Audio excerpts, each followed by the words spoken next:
Hey, what's up guys, aarava here, and welcome back to the episode of my F1 2019 career mode, episode number 103 today for the Mexican Grand Prix in Season 5. If you guys did miss the previous one, then be sure to go check that one out before you see this one at the Japanese Grand Prix. That was a really enthralling one with the top 4 in the standings being the top 4 in the race. Not in the same order, but the top 4, nonetheless there. So very, very exciting stuff. Hopefully more of the same bases. We're in the kind of last 4 stages of the season. Then we come to this episode with one final upgrade on the aerodynamics, which now means we have a fully maxed out Ferrari car, something which I've never experienced actually, because I've never done any of those experiments that I've done with 1 million R&D points. I've never actually maxed out a Ferrari car. I was going to at some stage last year, but then I thought eventually I'll probably go in a Ferrari in career mode, so I thought I'd just kind of wait and do it naturally. So naturally now we've got a maxed out Ferrari car. You can see every bit of the engine side, aero, chassis, all maxed out. Reliability obviously not, but that doesn't really count towards the out and out performance. And now with that, on paper,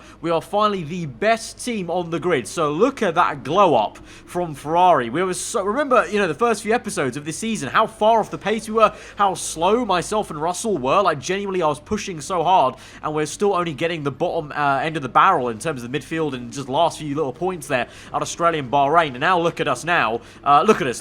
Who would have thought? We're here in first place now in the standings. Russell has now got into a bit of a rhythm. He won the Grand Prix just before the Japanese one, and had obviously a good showing at Japan, along with myself. Obviously it's a strong one, and obviously we're trying to do the best job we can at attacking the Renaults, but they seem so consistent as of late, so it's looking like an uphill battle. But for the drivers' standings, we're looking very, very decent there. It's all about just kind of keeping cool under this pressure now of the likes of Hamilton, Weber and Norris closing us down. Mathematically still all 4 of us in the championship fight, but we come to Mexico, then there might be a chance, like I mentioned at the end of last episode, that we have to take 1 or 2 penalties here in Mexico, because we've got a few little worn parts. I'll assess how it goes after quali to see where we stand basically, but there may be a grid penalty to follow, and so either way we just have to try and do the best job we can, maximum attack as per usual, and just focus on this race and not kind of get caught up too much in the championship fight in our head, so to speak. So let's go to qualifying then and see how we do over 1 lap. Welcome to qualifying here in Mexico,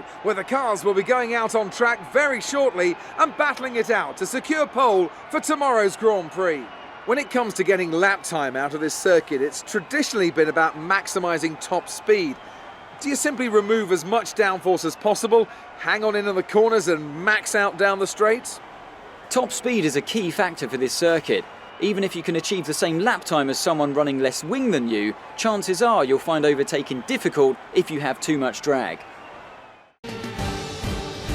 So we move into Q1 then. It's going to be pretty standard stuff for us to get through into this session, and luckily compared to Japan, I don't think there's going to be an issue of us getting held up by our teammates this time round, because there's not too many big areas where we could get held up like that, or at least not as badly as we did with Russell basically last episode at turn 1 of Japan. And you can see those starting off strong, laying down a marker for everyone there in P1. Russell a few tenths down in P9, but as usual sometimes it does take the AI to speed up a little bit in Q2 and Q3. I still honestly think they probably turn up their engines only once we get to like Q2 and Q3, or at least the track evolution kicks in then and everything gets faster. But you can see here in Q2 I've actually gone for a first flyer on medium tyres, but unfortunately for me I did not have the speed. So I thought from that lap 1 in Q1 it gave me the confidence to try something on the mediums. Start of the mediums could have given us a different race strategy. Fortunately wasn't fast enough. We're down in P14 now, so had to go onto a set of soft tyres. Oh well, we make it through into the top 10 shootout, as does Russell, just about in P10 though, so surprised to see him a little bit down. But you can see it's all so tight at the top there between Norris, Ricciardo, Perez and myself. The 2 McLarens looking particularly fast this weekend. Probably good news for obviously the home favourite Sergio Perez. But now we move through into the top 10 shootout then. We've got 2 sets of soft tyres to use, because I only used 1 set in Q2. Probably not on purpose technically, because I was trying that medium tyre strategy, but oh well. But we come across the line for that first run, P6 only, and even though I thought it was a tidy lap, wasn't actually that quick. Russell at the moment on provisional pole, so I don't know what on earth happened there from Q1 to Q2 to Q3, but Russell's just come alive then and shown the car has some supreme pace. And so here we come, trying to gain some time in the second sector, getting about 2-3 tenths there, some more tenths in the last, a lot less understeer through the last corner there. And so we come through across the line, and it will be pole position at the Mexican Grand Prix, and more importantly, and crazy enough, a 1-2 for Scuderia Ferrari. So the first race we have a maxed out car, we get a 1-2 for the very first time, I think, unless I'm forgetting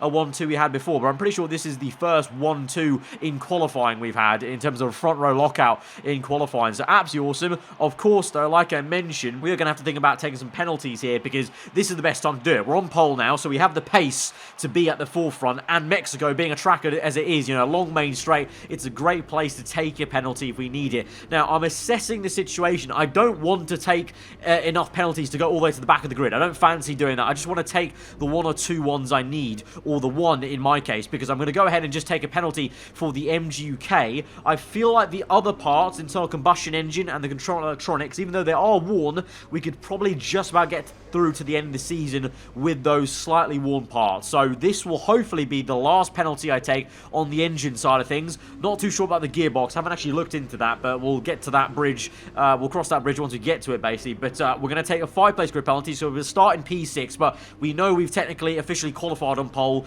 The car has the pace to lock out the front row, so hopefully we make our way through quickly in the first stint, and then maybe see George Russell and start battling him at the forefront. That would be pretty awesome to battle Russell for the race win, because I don't think we've battled him before this season, but not for the top positions. So that would be pretty damn cool, especially you know, with his resurgence in the last few episodes. So let's go to the grid then on Sunday and see how we do. The air may be thin here in Mexico City. The atmosphere is anything but. The crowd have been chanting and singing, not just this afternoon, but throughout the entire weekend. There's a great love for Formula One here, and no small amount of expectation. Let's hope today's Grand Prix can meet it. We're a long way above sea level here in Mexico today, which could pose some cooling issues for the cars as they make their way around this 2.6-mile lap. 17 corners with top speeds in excess of 220 miles per hour, and watch out for potential overtaking into turns 1 and 4.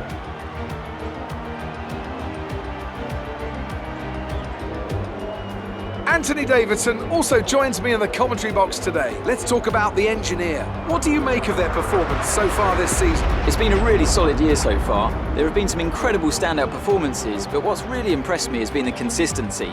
With this kind of form, I'm expecting another great race today.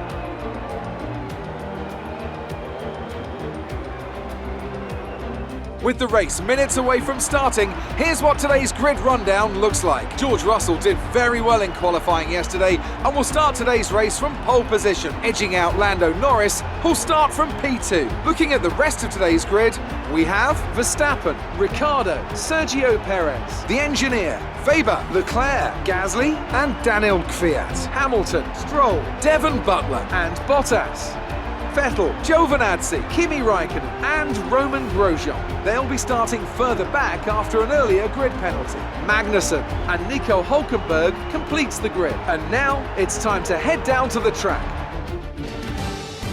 Right, here we are then, situated in P6. You can see actually up ahead of us, that's where Russell is in his inherited pole position, where I would have been had it not been for the penalty. But what's done is done, and now we make the most of it. We've only got actually Lando Norris, though, ahead of us in terms of our rivals. Weber is behind me by 1 place, and Hamilton is way down in 11th place as he continues to perform very poorly in the Mercedes car compared to his teammate Dan Ricciardo in the last 5 episodes. Ricciardo's been the better man in the Silver Arrow. Very strange to see. Weber consistent as ever and just kind of there or thereabouts with us. But Norris shares the front row with Russell there. So no, I don't actually have too much to worry about at the start of this Grand Prix. Technically, we're in a still pretty decent position compared to our rivals. In terms of the strategy, it will be a 2-stop, it's looking like, on the default. 2 sets of softs to mediums. Last year, in last season's Mexican Grand Prix in the Mercedes car, the 1-stop was a really decent strategy. So I will look at that and see how it goes. But gonna have to just play it by ear and see how we do in the opening few laps, basically, and how the tyre wear is on the Ferrari versus the Merc of last season. Let's just get into this then. Could be a very fiery Mexican Grand Prix. We know we have the fastest car on track over 1 lap, so here we go to 5 red lights to the Mexican Grand Prix, and we are underway. Initially a really good getaway there with the lower fuel we've got at the start of this Grand Prix, about half a lap down of fuel, but then we bogged down, as is the case all the time really with the AI in the next few gears. But look at that massive gaggle of cars. It's always very exciting at the start of the Mexican GP, but into turn 1 we get squeezed by Weber, very much so off track into the grass there, and actually having to go side by side with Danica Fiat that in the Alfa Romeo there. So it's actually a pretty poor start there. I started in P6. I'm now down 3 positions in P9 there. So probably one of the worst starts I've had in the Ferrari for a long, long while. Probably all the way back to, I want to say, the Azerbaijan or the Spanish Grand Prix at the start of the season when we didn't have a very particularly quick car, basically. But we've got ahead of the Russian then, and we're back up into P8, but we've been overtaken already by one of our championship rivals, Lucas Weber, and Perez as well got in the mix. I believe also the Toro Rosso Leclerc was one of the ones that really gained there at that start as he dived down the inside there. So by lap number 4 then, as we transition 3 whole laps and we're still in P8, is the nature of, you know, how tight this this entire kind of midfield or top 10 or the entire grid really is. We're all so closely knit together, and so we're still staring at the back of Lucas Weber, looking and waiting for our chance to maybe overtake him. At the same time, also getting a little bit impatient as well, so not just wanting to wait around, but also trying to look for the opportunity just to kind of force the move through. So as we come through now into Sector 2, trying to swing the car through, build up momentum, and we have done down the inside there of the double right-hander. It's going to be a beautiful little move there on Lucas Weber, our championship rival, or one of them at least, and we're up into P7. Great stuff there. Remember, he's the man in second place in the standings, so it's actually really crucial and really great for us to be ahead of him already now in this race, and hopefully we can just push off and you know, basically stay ahead of him for the remainder. But now we can see some great fighting between Perez and Verstappen's AI. Perez tried to go around the outside, Verstappen with a lock up there that was into turn 1, and now we've joined the back of them with DRS overtake mode, rich mix momentarily, but remember, trying to save the engine temperatures here, so we're going to have to standard mixture, but like we did with Weber, trying to swing this through, but we get tapped by Weber, and Weber's half round, he tried to make a massive dive bomb there, and I think for the second season in a row, I'm pretty sure that was the same corner from last season that he tried to take us out, in the same sort of way. He just dives it, massive dive. I know I've left a little bit of room because I've swung the car quite left to try and get the tighter turn in, but that was from so far back, and then he tried it again in the double right-hander as well. But look at this replay. This is from last season's Mexican Grand Prix, and it's almost uncannily the same sort of thing where he just dives in so late and tries it. I don't know what it is. Weber, obviously, so far on this whole career mode, I've not really had too much bad blood with Weber's AI at all, but the Mexican GP just seems to, the red mist seems to descend basically, and he just doesn't want to give up the position. But that means we have to try and fight back here, so he lost some time there, kind of being flustered by that entire situation. Meanwhile, up ahead, we've got fighting for the race lead. This is Lando Norris in the McLaren down the inside. My teammate Russell tries his best to go toe-to-toe, hits the bump though over in turns 2, and Norris is there up into first place of the Mexican GP, so Russell will have to try and close up again. But these two look to be in a world of their own there, as the gap is built to third place Leclerc as it stands at the moment, ahead of Ricciardo from Verstappen, Perez, and then you can see there's still that gap between Perez and myself as I try and kind of recompose myself and get back into this race. As we move through, we do that, but it's going to take us all the way to lap number 9 then to get back into the fight with Sergio Perez. So some time lost, some valuable time, but we get our head down again and we go again, and we're coming at a rate of knots at Sergio Perez here. He's going defensive already to the inside. We go to the outside. It's a massive, massive lunge there. We almost go off circuit, just about slow down the car, side by side with the Mexican through the next few turns and give him the space and the respect he deserves. But we get up into P6, ultimately have the better momentum there, and so now we can try and chase after this gaggle of Ricciardo, Leclerc and Verstappen. But really, when you think about it, we made some really great subtle work so far in this Grand Prix, because after these three, it's just Russell and Norris left, so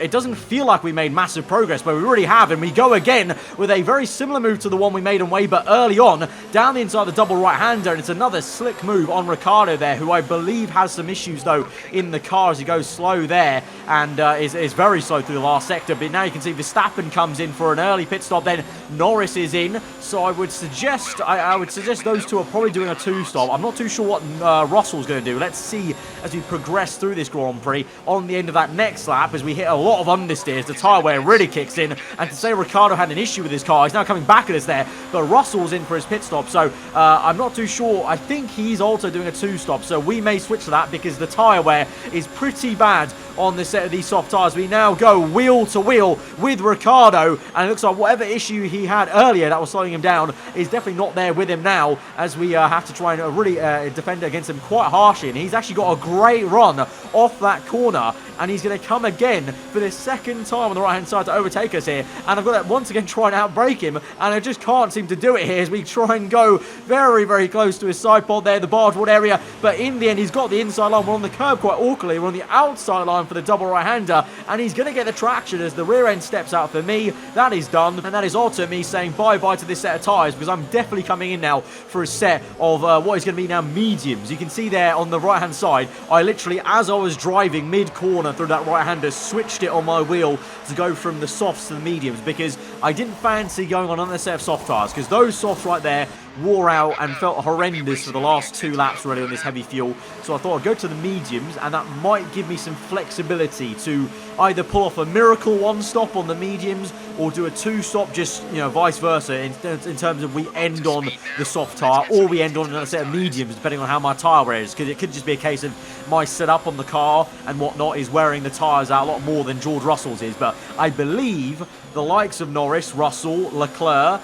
and myself are all on a 2-stop now, it would seem. Ricciardo and the Renaults of Weber and Verstappen, I think they're on a 1-stop because they've all gone to hard tyres. So we've got a very differing set of strategies here in this Grand Prix as we go and sail it down the inside of Ricciardo very easily, though, as obviously the tyre difference kicks in. My mediums should be faster than those hards, and so I should be getting past him pretty quickly. And the same can be said with Lance Stroll here on the mediums. I believe he started on the mediums because he's about to come in for a pit stop, I think. So he's going to hold us up a little bit annoyingly in this last sector. Yellow flags are up ahead. I wonder what that is for. As Stroll parks in the apex. He comes in though, and we continue on up into P6, and it's going to be Verstappen going slow, and he's basically at a snail's pace there, and I believe that is him out then of the Grand Prix. So a shame for Renault then. They've had such consistency as of late, but that's one of their big hitters then out, and it's only Weber flying the flag then. But in terms of the tyre situation, as I was mentioning, the top 5, like I said, I think are all on either softs or mediums doing a 2-stop, and then you've got Hamilton and Ricciardo, the 2 Mercs behind us on hards,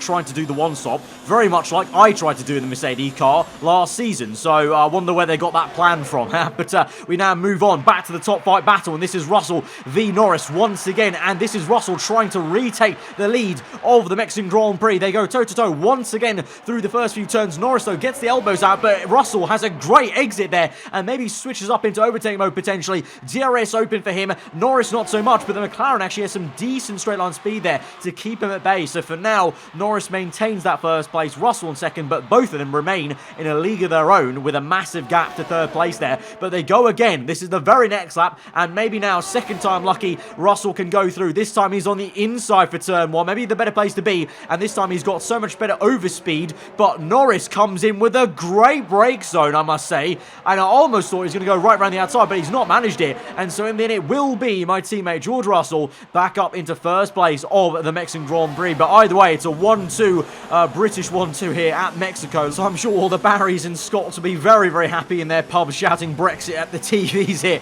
but that's beside the point. Getting away from it, we're moving back to the racing action. Lap 21, Leclerc now comes in, so we've basically gone through this entire second phase of the GP, and these guys now all coming for their pit stops. Russell's in, Norris is in, Leclerc's in, and Perez is the only man left to pit off the soft tyres. I continue on. I will eventually get the lead of the Grand Prix, and it will all be about then how long can I go on these mediums, and then how quickly can I go on a set of soft tyres at the end of this thing, because I don't have any fresh set of soft tyres, remember. All my softs are used sets.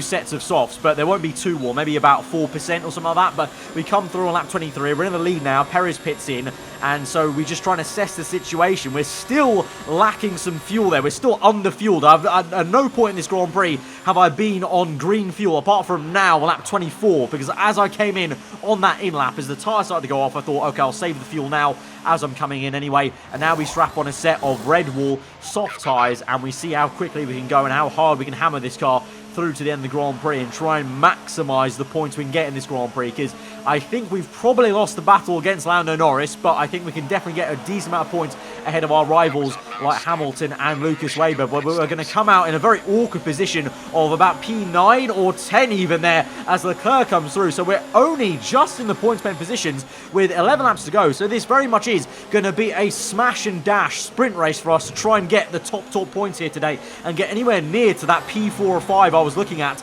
in the second phase of that GP. But we're getting the move done very quickly on the Toro Rosso then in the spirit of that, and we're going to get right on the back of the McLaren as well. Remember, we've got the tyre tyre advantage, we've got the car advantage as well, so we should just be smashing through these guys and picking them off one by one very, very easily, I think. So that's exactly what we're going to try and do here right now with the McLaren and even the Mercedes car. I think we should get even the Red Bull there, who might be out of sync a little bit of this Grand Prix. We're going to try and get on this outlap into the next one, basically. As we come through the S section, you can see, look at the grip difference there over the curb, and we're going to get Sergio Perez on the exit on the right-hand side there to the inside. It's going to be a little bit of jostling for position in the brake zone, but eventually you can see mid-apex, and I can just slam the throttle down and close him off there. And so as we swing through the stadium section, we're now closing up on the Mercedes car, practically pushing him through that corner. You can see how close my front wing was to the rear end of the Merc. The Red Bull comes in, like I said, for a pit stop, and so we're up into P7, and it's going to be P6 in a short moment here with DRS open, both of us, but our car much too quick for the Mercedes car, and we're up into P6 of this Grand Prix. Next up, I believe that is Valtteri Bottas, it seems. Just behind Pierre Gasly. So we haven't seen Bottas too much in this Grand Prix, actually. I've seen Leclerc plenty of times, but I haven't seen Bottas too much. But there he is in the second Toro Rosso. We've got some yellow flags behind me, and I believe that is one of the Mercedes cars. You can see on the minimap there, slowing down a lot. So is that Ricciardo or Hamilton? That might be quite crucial for the championship fight. It's Daniel Ricciardo. Ricciardo is out of this Grand Prix, and the full safety car has been called out as a result of that. So a last-minute spanner in the works for the last 10 laps of this Mexican Grand Prix has come through. And actually, I'd say 10, now 8 laps, because of course we're under the safety car for 2. And so on lap 28, here we are then on the restart, P6. Look at that though, the race lead just ahead of us there. So could there be a chance to sniff a podium or even more in this GP? Let's see, has the luck really come through for us once again in Ferraris? We come through on lap 29 then, the restart. It's been an okay one. I haven't lost time to Perez, but I also didn't really gain too much on Valtteri Bottas there, but he's on the hard tyres. Obviously, he's been on those tyres for a long while, so I should be able to get him pretty easily on this restart. So just got to try and line this up in Sector 2, maybe, in the kind of a tight, twisty section, and get it done like we have done on Weber and Ricciardo previously in this Grand Prix. And then we'll get on the back of Gasly and so on, and try and get into that podium position that Hamilton currently has, actually. So as it stands, Hamilton will actually get a decent amount of points on it. So we now maybe have a look down the inside of Bottas. Ooh, not able to make it work through that right hand. You're going to have to wait patiently to the very next section then into Sector 3, but this time we'll get it done like we did on Sergio Perez on the inside of that right-hand swinger into the stadium section, and we're up the order. Meanwhile, up ahead, once again in a league of their own, Russell and Norris do battle for first place here. Norris on the inside, Russell goes the long way round there, and can he make it work to the inside? Then he'll turn to the outside though for the next corner, and again, it's deja vu as he goes over the bump, and Norris is able to keep the lead then once again. So the McLaren in the lead. I think they must have swapped before the safety car, because before Russell was leading, but then obviously we missed somewhere where Russell was overtaken. I guess it was just before the safety car period that Norris got back into the lead, just before the safety car went through, or maybe on the restart Norris might have got him into turn 1, just like Gasly's trying to do right now on Hamilton around the outside. Then the Frenchman goes. So my current championship rival and my previous season championship rival doing battle here in 2 different cars as we go now to the inside of Gasly. There's a bit of contact from Gasly. We make some more contact back as we now jostle. It's all getting a little bit frosty and aggressive with our former rival there. It's a massive lock-up from Hamilton as we brake check ourselves as we try not to hit the back of Gasly. Down the inside now of the Frenchman. We're going to try and squeeze him out very much so, get the elbows right out there. But my word, that got very aggy very quickly indeed with Gasly. There's he hit me, I hit him, and I guess we'll just call that kind of even Stevens, I guess. But we now close up on Hamilton. You can see the difference, soft tire to hards. The difference is just massive in terms of the grip levels in Sector 2. But I'm going to have to be a bit patient here as Hamilton does a decent drive to defend against me. But there's a massive gap then, like I said, to Russell and Norris. Even still, it's only been 3 laps and they've got this massive gap. So I think maybe second or first is out of the question. But can we make it third place? Can we make it the double Ferrari podium? It surely should be here on this straight. DRS open, overtake mode. Rich mix going, not even overtake, hot lap mode. I forgot to put it in overtake mode, but there we go on the right hand side, up into third place, and that is us sealed into third place, you should say, probably with the tyre advantage and also the car advantage as well compared to the Mercedes car. So we move through then to the dying stages of this Grand Prix. And it's all about this fight between George Russell and Lando Norris then. Can Russell land his second win for Ferrari this season? Or Norris, can he take a crucial win for the championship? No, it doesn't look like it, because Russell flies past him into turn 1, flexes the muscles of that Ferrari car, and he's up into the lead of the GP. And he's going to go through, I think, to go on to win this thing, you know. And Norris down to P2. It's a 1-3 for Ferrari. That's going to be mega for the championship. Remember, Verstappen DNF'd out this Grand Prix. So that's crucial. Weber, I think he's in the bottom part of the points here for Renault. So this is a massive swing of points for Ferrari, for the constructors maybe. But it's George Russell's second win in the Ferrari then. GG's, fair play. And we come home in a very decent 3rd place. Thank you for all your hard work out there. That was a strong drive and a good finish. Well done.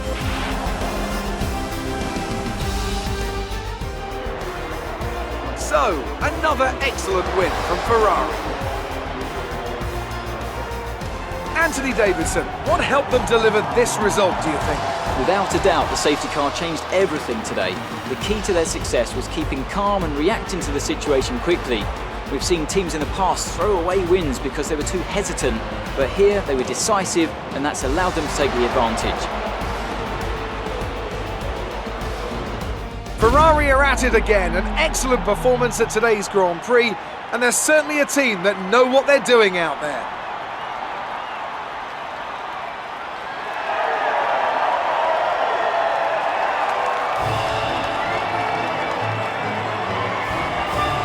Right, so there we are then. In the end, Russell takes his second win of the season and ever for Ferrari. They're good stuff, deserves it. He was clearly faster there, you can see, compared to my race pace. Norris in second place. But that entire kind of situation of Hamilton being behind me, Weber being behind me by a decent amount, means that we come away from Mexico with a really great cushion of points there, like a massive hoard of points there. And that's great going into USA, which can be tricky for me, although the previous seasons has been actually pretty decent hunting ground for me championship-wise. But the bigger picture here is the constructors. We're now only 14 points behind Renault, so I might be looking very comfy in the Drivers' Championship with, you know, Hamilton and Norris taking points off Weber and vice versa in the last few episodes. But Renault, that consistency has kind of gone away in the last few episodes, and with that DNF for Verstappen and a 1-3 for us today, we are now back in the hunt. I think we could do this if Russell keeps performing like he has been in the last kind of, you know, 6 episodes, you know, consistently in the top 5, podiums, 2 wins. We could get this championship for Ferrari,